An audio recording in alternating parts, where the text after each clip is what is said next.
What's up, world? B Marsh Boxing, and I'm back at it with another one. Let me look at this hellacious uppercut from hell on the replay one time. Uppercut, right uppercut.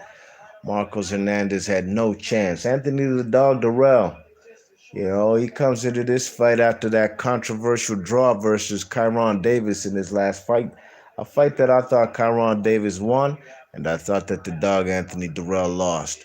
But here he is today against Marcos Hernandez, an American, Mexican American kid, I believe, out of California. 15 wins, 4 losses coming into this fight.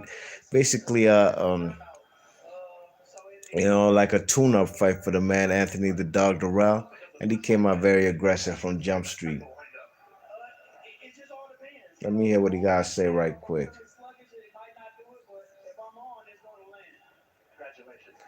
Anyways, the Dog Dirrell comes in aggressive in this fight. He lands some hellacious shots in the beginning. Looked like he was about to stop Marcos Hernandez in the first round. But Marcos Hernandez weathers the storm, throws back some shots to the head, while the man Anthony the Dog Dirrell composed himself, took a step back, and started digging to the body. You know what I mean?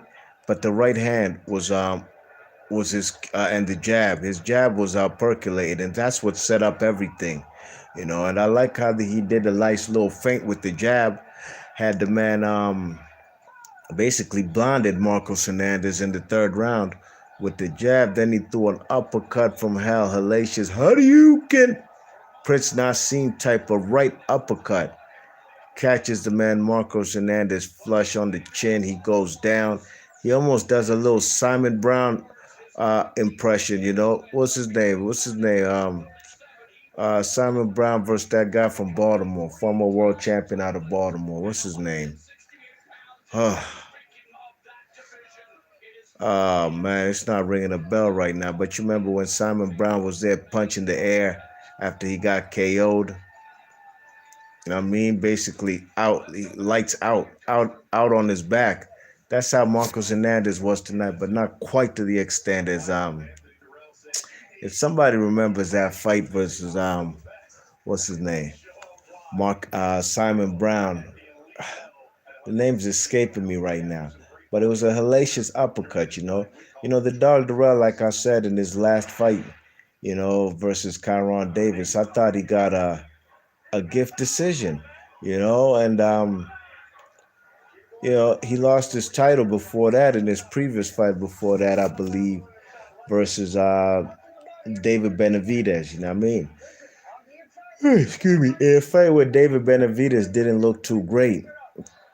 But I expected him to beat the man, the Dog Dirrell. You know what I'm saying? But Anthony the Dog Dirrell, he did his thing tonight.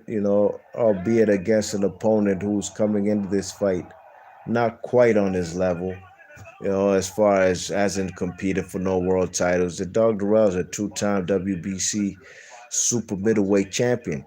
And he's trying to get back in position. Cause like I know, the Dog Dirrell will not be fighting for no other world titles.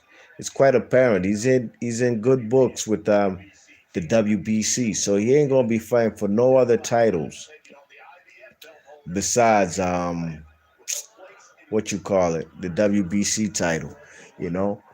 But it was a beautiful uppercut, and I'll keep it tall with y'all. This undercard for this Cannoli versus Plant has been garbage. It's been whack. And what do you expect? They throwing the whole checkbook at the man Cannoli. He's gonna get, I believe, a guaranteed $40 million tonight, and not including incentives from pay-per-views. And I don't know if he has any incentives in the live gate, but 40 million guaranteed versus Caleb Plant. So he's gonna be in position to get a lot of money, and that's not gonna spread out a lot of money to pay fighters on the undercard. Hence why we have Ray Vargas versus that guy he just fought. I don't even know who his name was. It went 10 rounds. And then the Dog Dirrell. Matter of fact, that guy Simon Brown, Vincent Pettaway. It was Vincent Pettaway that the man that knocked out Simon Brown back in the day. You know what I mean? Former world champion out of Baltimore, Maryland. You know what I mean? But wasn't enough money to spread around for the undercard. That's why it's whack as fuck. But here we are, waiting for the main event and the dog Dirrell in the super middleweight division. Maybe he's gonna try to put himself in position to challenge Cannoli for the WBC title because I believe Cannoli's gonna win this undisputed fight tonight versus the dog Dirrell. You know what I'm saying? But and I wouldn't be surprised if the man Cannoli decides to defend his world title against Anthony the Dog Dirrell. Even though Cannoli hasn't fought no black fighters in a while, he'll fight the man the Dog Dirrell because, in my opinion, the Dog Dirrell does have flaws, limitations, and is limited in certain aspects. But against the Marcos Hernandez, he'll look like Superman without a shadow of a doubt. And that uppercut from hell, Prince Hakeem Hayukin style, laid this Mexican American flat out on his back. Be March Boxing.